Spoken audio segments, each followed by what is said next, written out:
നമസ്കാരം. മലയാളി വാർത്ത ഇൻസൈഡിലേക്ക് സ്വാഗതം. കോൺഗ്രസിൽ വീണ്ടും പണി തുടങ്ങിയോ?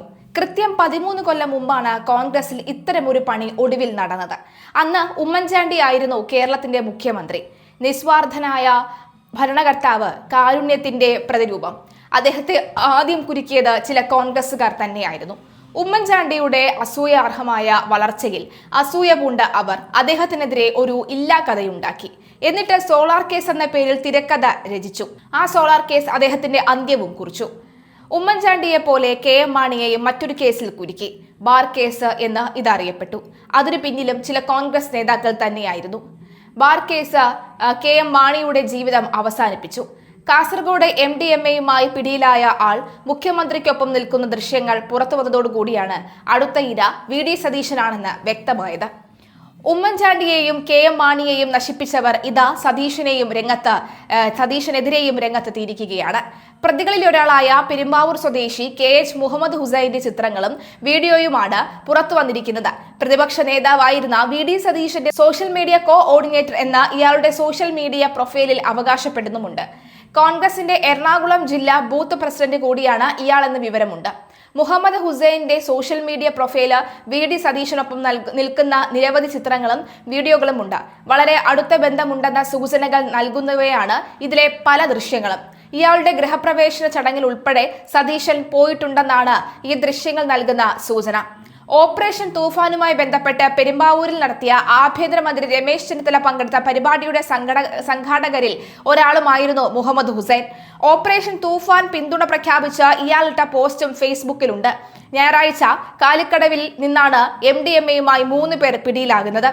139.29 ഗ്രാം MDMA-യുമായി പെരുമ്പാവൂർ അറക്കപ്പെട്ടി സ്വദേശികളായ PA Abdul Salam 27, KH Muhammad Hussain 28, PA Abbas 50 എന്നിവരാണ് അറസ്റ്റിലായത്. ബാംഗ്ലൂരിൽ നിന്ന് MDMA എറണാകുളത്ത് എത്തിക്കുന്ന സംഘത്തിന്റെ കണ്ണിയാണ് പിടിയിലായവരെല്ലാവരുമെന്ന്, ലഹരിമരുന്നിന്റെ മൊത്ത വിൽപ്പനയാണ് ഇവർ നടത്തിവരുന്നതെന്നും സൂചനയുണ്ട്. സംഘത്തിലെ പ്രധാന കണ്ണിയെ കഴിഞ്ഞ ദിവസം പോലീസ് അറസ്റ്റ് ചെയ്തിരുന്നു. നേരത്തെ പിടിയിലായവരിൽ നിന്ന് ലഭിച്ച വിവരത്തെ തുടർന്ന് പെരുമ്പാവൂർ അറക്കപ്പടി സ്വദേശി സൈനുൽ ആബിദീനെയാണ് പെരുമ്പാവൂർ പോലീസ് പിടികൂടി ചന്ദേര പോലീസിന് കൈമാറിയത്. Chandera inspector MV Sheeju NDPS നിയമപ്രകാരം അറസ്റ്റ് രേഖപ്പെടുത്തിയിട്ടുണ്ട്. ഹൊസ്ദുർഗം 1ാം ക്ലാസ് മജിസ്ട്രേറ്റ് കോടതിയിൽ ഹാജരാക്കി. കോടതി ഇയാളെ റിമാൻഡ് ചെയ്തു. സൈനുൽ അബിൽ ഭരണകക്ഷിയിലെ പ്രമുഖ പാർട്ടിയിലെ പ്രാദേശിക നേതാവിന്റെ സഹോദരനാണെന്നാണ് പോലീസിന് ലഭിക്കുന്ന വിവരം.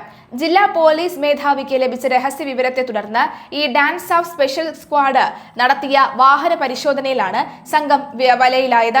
പെരുമ്പാവൂരിൽ നിന്ന് സ്വിഫ്റ്റ് കാറിൽ MDMA-യുമായി കാസർഗോഡേക്ക് പുറപ്പെട്ട സംഘമാണ് ജില്ലാ അതിർത്തിയിൽ പിടിയിലായത്. സംഘത്തെയും യാത്ര ചെയ്ത കാറും ചന്ദേര പോലീസിന് കൈമാറി. ചന്ദേര SI മനു P ചെറിയാനും സംഘവും നടത്തിയ പരിശോധനയിൽ മൂവരും കൈവശം വെച്ചതും കാറിന്റെ ഡാഷ്ബോർഡിൽ നിന്ന് കണ്ടെത്തിയതും ഉൾപ്പെടെ 4 പൊതികളിലാണ് 139.29 ഗ്രാം മയക്കുമരുന്നുണ്ടെന്ന് കണക്കാക്കിയത്.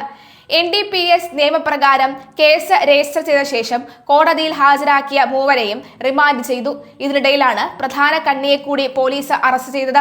സർക്കാരിന്റെയും സതീഷിന്റെയും ഇമേജ് കണ്ട് സഹികെട്ട ചിലരാണ് ഇത്തരം വാർത്തകൾ പുറത്തു കൊണ്ടുവന്നത്. മുൻ ഉമ്മൻചാണ്ടിക്കും അതുപോലെ തന്നെ KM മാണിക്കും പണിതവർ അതീവ രഹസ്യമായി നടത്തിയ അതേ ഓപ്പറേഷൻ തന്നെയാണ് സതീശൻ ഇന്ന് അനുഭവിക്കുന്നത്. സോഷ്യൽ മീഡിയ കോർഡിനേറ്റർ ലഹരി കടത്തിയെങ്കിൽ അതിൽ മുഖ്യമന്ത്രി എന്തു പിഴച്ചു എന്നാരും ഇതുവരെ ചോദിച്ചിട്ടില്ല. കാരണം സതീശന് ഒരു കുറുക്കു മുറുകിയത് ഉമ്മൻചാണ്ടിക്കും KM മാണിക്കും കുരുക്കു മുറുകിയ അതേ CPM തന്നെയാണ്. അന്നും ആഭ്യന്തര മുഖ്യമന്ത്രിക്ക് ഇല്ലായിരുന്നു. ഉമ്മൻചാണ്ടിയുടെ PA ടെനി ജോപ്പിനെ അറസ്റ്റ് ചെയ്തത് ഉമ്മൻചാണ്ടി അറിയാതെ ആഭ്യന്തരമന്ത്രിയായിരുന്ന തിരുവഞ്ചൂർ രാധാകൃഷ്ണനാണ്. ഉമ്മൻചാണ്ടിയെ വെട്ടി മുഖ്യമന്ത്രിയാകാൻ ഗൂഢാലോചന നടന്നിട്ടില്ലെന്ന് തിരുവഞ്ചൂർ രാധാകൃഷ്ണൻ വർഷങ്ങൾക്ക് ശേഷം പറഞ്ഞു. ഉമ്മൻചാണ്ടി മുഖ്യമന്ത്രി സ്ഥാനത്ത് തുടരാനാണ് താൻ പരിശ്രമിച്ചതെന്നും സോളാർ കേസിൽ ടെനി ജോപ്പിന്റെ അറസ്റ്റ് തന്റെ അറിവോടെ അല്ലെന്നും തിരുവഞ്ചൂർ രാധാകൃഷ്ണൻ പിന്നീട് പറഞ്ഞിട്ടുണ്ട്. സോളാർ കേസ് വഴിതിരിച്ചുവിട്ടത് ജഡ്ജി ശിവരാജൻ കമ്മീഷനാണെന്നും തിരുവഞ്ചൂർ രാധാകൃഷ്ണൻ കുറ്റപ്പെടുത്തി. കേസ് ലൈംഗിക ആക്ഷേപത്തിലേക്ക് വഴിതിരിച്ചു, അന്വേഷണ പരിധി വിട്ടായിരുന്നു കമ്മീഷന്റെ പ്രവർത്തനമെന്നും തിരുവഞ്ചൂർ ഒരു ടെലിവിഷൻ അഭിമുഖത്തിൽ വിമർശനം ഉന്നയിച്ചിരുന്നു. സോളാർ കേസിൽ ടെനി ജോപ്പന്റെ അറസ്റ്റ് തീരുമാനമെടുത്തത് അന്വേഷണ സംഘമാണെന്നും തിരുവഞ്ചൂർ രാധാകൃഷ്ണൻ പറഞ്ഞു. മുഖ്യമന്ത്രിയോ താനോ ഇക്കാര്യം അറിഞ്ഞില്ല. അറസ്റ്റിന് ശേഷം ജോപ്പനെതിരായ തെളിവുകൾ പോലീസ് ധരിപ്പിച്ചുവെന്നും തിരുവഞ്ചൂർ പറഞ്ഞു. മുഖ്യമന്ത്രി സ്ഥാനത്തിനായി ഗൂഢാലോചന നടത്തിയിട്ടില്ലെന്നും അദ്ദേഹം കൂട്ടിച്ചേർത്തു. ഉമ്മൻചാണ്ടിയെ മുഖ്യമന്ത്രി സ്ഥാനത്ത് തുടരാനാണ് താൻ പരിശ്രമിച്ചതെന്നും തിരുവഞ്ചൂർ പറഞ്ഞു. CBI റിപ്പോർട്ടിൽ അന്വേഷണം വേണമോ എന്ന് തീരുമാനിക്കേണ്ടത് CBI തന്നെയാണെന്നും അദ്ദേഹം കൂട്ടിച്ചേർത്തു. ഇതേ കേസിൽ ടെനി ജോപ്പന് കുറ്റവിമുക്തനായത് അടുത്ത കാലത്താണ്. സോളാർ തട്ടിപ്പും കേസിൽ താൻ ബലിയാടാക്കപ്പെടുകയായിരുന്നുവെന്ന് ഉമ്മൻചാണ്ടിയുടെ മുൻ PA ടെനി ജോപ്പൻ പറഞ്ഞു. കേസുമായി ബന്ധപ്പെട്ട എല്ലാ സത്യങ്ങളും ഒരിക്കൽ പുറത്തുവരുമെന്ന് ജോപ്പൻ പറഞ്ഞു. സോളാർ കേസിൽ അറസ്റ്റിലായി 7 വർഷത്തിന് ശേഷമാണ് കേസിനെ പറ്റി ജോപ്പൻ ഒരു മാധ്യമത്തിന് മുന്നിൽ മനസ്സ് തുറന്നത്. പതിറ്റാണ്ടുകളായി ഉമ്മൻചാണ്ടിയുടെ നിഴലായിരുന്നു ജോപ്പൻ. തിരുവനന്തപുരം മാർ ഇവാനിയസ് കോളേജിലെ KSU പ്രവർത്തകനായിരുന്ന കൊട്ടാരക്കരക്കാരൻ ഉമ്മൻചാണ്ടിയുടെ വിശ്വസ്തനായത് വളരെ പെട്ടെന്നാണ്. പ്രതിപക്ഷ നേതാവായിരിക്കുമ്പോഴും മുഖ്യമന്ത്രിയായപ്പോഴും ജോപ്പനെ ഒഴിവാക്കി ഒരു ഉമ്മൻചാണ്ടി ചിത്രം പോലും ഉണ്ടാകില്ല. 2013 സോളാർ കേസിൽ മുഖ്യപ്രതി സരിത S. നായരുടെ ഫോൺ കോൾ ലിസ്റ്റിൽ ജോപ്പന്റെ നമ്പർ വന്നതോടുകൂടി വിവാദം മുഖ്യമന്ത്രിയുടെ ഓഫീസിലും എത്തി. ജൂൺ 14 ജോപ്പനെ പേഴ്സണൽ സ്റ്റാഫിൽ നിന്നും മാറ്റി. ജനസമ്പർക്ക പരിപാടിക്ക് UN പുരസ്കാരം വാങ്ങി അമേരിക്കയിൽ നിന്ന് തിരുവനന്തപുരത്ത് വിമാനമിറങ്ങിയ ഉമ്മൻചാണ്ടിയെ കാത്തിരുന്നത് ജോപ്പന്റെ അറസ്റ്റായിരുന്നു. ഇക്കാര്യം ഉമ്മൻചാണ്ടി അറിഞ്ഞതേയില്ല. സരിതയ്ക്ക് 40 ലക്ഷം രൂപ നൽകാൻ ജോപ്പൻ പ്രേരിപ്പിച്ചെന്ന കോന്നിയിലെ വ്യവസായി മല്ലേലി ശ്രീധരൻ നായരുടെ പരാതിയിലായിരുന്നു അറസ്റ്റ്. 65 ദിവസത്തെ ജയിൽവാസത്തിന് ശേഷം ജോപ്പന് എന്ത് സംഭവിച്ചുവെന്ന് പിന്നെ ആരും അറിഞ്ഞിട്ടുമില്ല, തിരക്കിയിട്ടുമില്ല.